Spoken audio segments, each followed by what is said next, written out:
नमस्कार, express news Bharat देख रहे हैं आप। मैं हूं आपके साथ सुरभि। अब रुक करते हैं बड़ी खबर की ओर। बड़ी खबर जयपुर से है, जहां कमिश्नरेट कार्यालय में आज से साइबर सपोर्ट सेंटर शुरू किया गया है। सेंटर में साइबर ठगी के शिकार हुए लोगों की मदद की जाएगी, तो वहीं साइबर क्राइम से कई बार महिलाएं और बच्चे परेशान होकर अवसाद में चले जाते हैं। ऐसे में ये सेंटर इस तरह के पीड़ितों की काउंसलिंग करेगा और ट्रॉमा से बाहर निकालने में मददगार भी साबित होगा। राजस्थान पुलिस के DGP Yuvraj Sahu, DG cyber crime Hemant Priyadarshy ने इस सेंटर की शुरुआत की है। ये सेंटर मुंबई स्थित एनजीओ रेस्पॉन्सिबल नेटिजन्स द्वारा संचालित किया जाएगा। कॉकटेल फाउंडेशन इसमें आर्थिक सहयोग कर रहा है। ये सेंटर ऑनलाइन ठगी के शिकार हुए लोगों को मुकाबला करने, साइबर अपराधों के पीड़ितों को तत्काल सहायता प्रदान करने और साइबर सेफ जयपुर अभियान के अंतर्गत साइबर वेलनेस को बढ़ावा देने के लिए स्थापित किया गया है।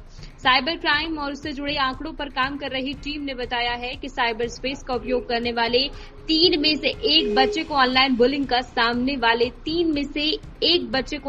का सामना करना पड़ता है।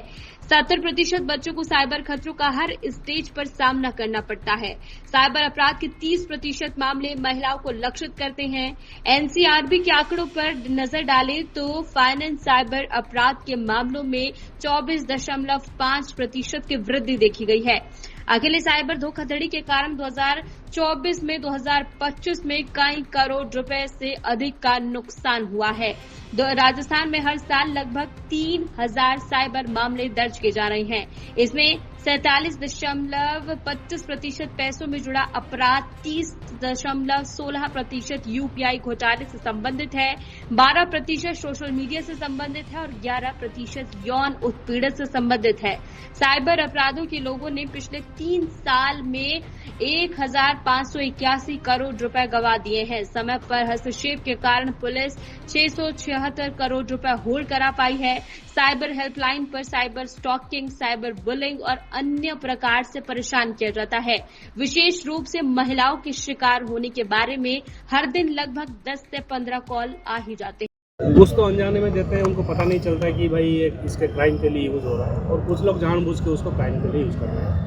अब इनकी संख्या 3 प्रकार के इस पर प्रयास चल रहा है। एक तो गवर्नमेंट ऑफ इंडिया स्तर पे I4C इसमें अलग प्रोग्राम तैयार करने की बात चल रही है कि इसको कैसे रोका जाए, नंबर 1। नंबर 2, बैंक्स आज की तारीख में उनको मालूम है, वो दोबारा अगर कहीं सस्पेक्ट अकाउंट होता है तो उसकी दोबारा KYC करना, उसको चेक करना, वो कर रहे हैं। हमें जो पता चलता है कि ये कहीं सस्पेक्टेड अकाउंट हो सकता है तो हम बैंक को हम इतला कर रहे हैं कि आप इस पर दोबारा देखिए। तो प्रयास सभी तरह से करने पड़ेंगे, लेकिन फिर भी जो कहते हैं लालच बुरी बला है, वही साइबर क्राइम होने के पीछे सबसे बड़ा कारण है लोगों की लालच। को ट्रेनिंग के लिए cyber security and cyber crime related बहुत सारे इश्यूज़ के लिए उनको ट्रेनिंग दी जा रही है। ट्रेनिंग लेके लोग ऑलरेडी आ चुके हैं, और जहाँ जहाँ इनकी ज़रूरत पड़ेगी, जिस जगह, जिस पुलिस स्टेशन में, जिस क्राइम को, ये अपनी वहाँ सेवाएं देंगे। और धीरे धीरे हम ये कोशिश करेंगे कि ज़्यादा से ज़्यादा लोग इसमें ट्रेंड हो, ताकि जहाँ ज़रूरत पड़े किसी को बुलाना नहीं पड़े, वहीं उसका समाधान हम निकाल सकें। ये सारे क्या इंजीनियर्स होंगे सर? कुछ नहीं, अभी तो हम अपने जो एग्जिस्टिंग स्टाफ है उसमें से जिनका थोड़ा बेंट ऑफ माइंड है साइबर क्राइम और साइबर रिलेटेड काम के लिए, उनको ट्रेनिंग दे रहे हैं। लेकिन आगे जैसे आपको ध्यान होगा कि गवर्नमेंट ने हमारे प्रत्येक पुलिस स्टेशन में एक टेक्निकल कांस्टेबल का पद सैंक्शन कर रखा है, जिसकी रिक्रूटमेंट अभी चालू हो रहा है। तो जैसे वो आएंगे, उनकी डे 1 से इस साइबर रिलेटेड वर्क में ही उनकी ट्रेनिंग और रिफ्रेशर ट्रेनिंग चालू होगी। थोड़ा प्रक्रिया लंबी है, बट कोशिश यही है कि हम अपने कैपेबिलिटीज को बढ़ाएं। सर, अभी हाल ही में इंडिया पाकिस्तान के बीच में क्लैशेज के बाद में एक रिलेटेड किसी भी प्रकार का कोई भी इंफॉर्मेशन किसी को नहीं बतानी है। जो अगर आपको सड़क में कुछ दिख रहा है उसके बारे में किसी को कुछ कहने की आवश्यकता नहीं है। आप सड़क में कुछ चल रही है गाड़ियाँ, तो उसको देख के किसी को कुछ बताने की ज़रूरत नहीं है। ये जागरूकता जनता में है। अभी बॉर्डर एरिया में हमने देखा, ये पिछले जो कुछ दिन पहले जो सिचुएशन आई थी, उस पर जनता इस बात के लिए बहुत जागरूक थी कि हमें ऐसा कोई इन्फॉर्मेशन सोशल मीडिया पर या मोबाइल पर लीक नहीं करना है। जो रेस्पॉन्सिबल नेटिजन्स और दूसरा कोकटा फाउंडेशन, उन्होंने बाकी स्टेट्स में बाहर भी ऐसे प्रयोग किए हैं और सफलता पाई है।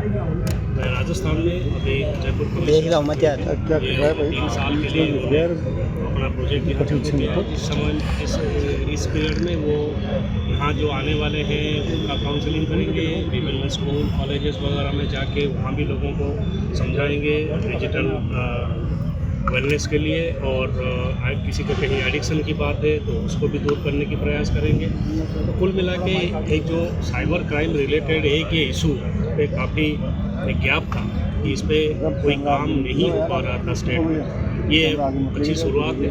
मैं आशा करता हूँ कि हम इसमें सफल होंगे आगे और कई सारे लोगों को अपने मेंटल डिप्रेशन और एडिक्शन से दूर करने के लिए सफलता पा पाएंगे। सर, ये साइबर फ्रॉड की रकम ट्रांसफ़र करने के लिए कई यंगस्टर्स के बैंक अकाउंट यूज़ किए जा रहे हैं, उनको लेकर इसको कैसे रोकेंगे, क्या कुछ किया जा रहा है?